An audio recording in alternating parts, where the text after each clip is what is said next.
इस परियोजना के लिए सभी पैसा हिमाचल प्रदेश की राज्य सरकार खर्च कर रही है। कल्पना कीजिए कि 225 करोड़ रुपए की ये परियोजना कांगड़ा जिला के लिए और धर्मशाला में जो किसान रहता है, कांगड़ा में जो किसान रहता है, जो पशुपालक है, उसकी जिंदगी में बदलाव लाएगी।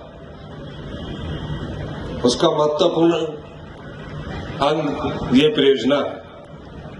तकरीबन पिछले वर्ष जब मैंने बजट प्रस्तुत किया था, मेरे पास कुछ माताएं आई, कुछ बहनें आई, जिनके पास पशुधन था, गाय थी, भैंस थी। कहा कि मिल्क फेडरेशन के द्वारा हमें सिर्फ 30 रुपए लीटर सरकार द्वारा गाय का दूध खरीदने के लिए दिए जाते और भैंस का दूध खरीदने के लिए 45 रुपए लीटर पैसा दिया जाता है और उसमें क्वालिटी चेक की जाती है। मुझे 25 रुपए ही मिलते हैं। मैंने उनकी बात को सुना। मैंने उनसे पूछा कि इससे पहले क्या होता था। मुझे तो मुख्यमंत्री बने 2 साल हुए हैं। उन्होंने कहा कि हर बार चुनावों से पहले जो भी सरकारें आती थी वो 2 रुपया बढ़ाकर चली जाती थी। मैंने उनकी बात को गंभीरता से सुना और ऐसे ही जनवरी फरवरी का मौका था, बजट की तैयारी हो रही थी। बजट की मैं रात के 12-1 बजे अधिकारियों के साथ हम चर्चा कर रहे थे। 1-2 रात पहले की बात है। अगले दिन बजट प्रस्तुत होना था, प्रिंट होना था। मैंने कहा कि इसमें 15 रुपए की बढ़ोतरी कीजिए।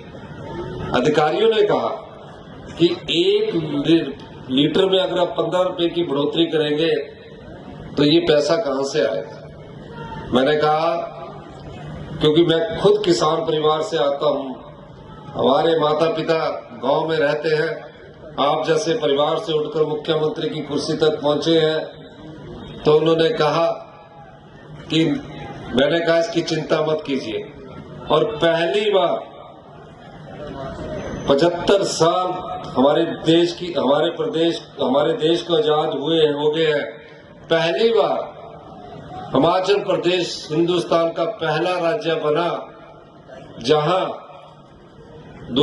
दूध के मूल्य पर समर्थन मूल्य दिया गया और 15 रुपए की ऐतिहासिक बढ़ोतरी की और 45 रुपए किलो के हिसाब से प्रति लीटर के हिसाब से दूध खरीदा गया।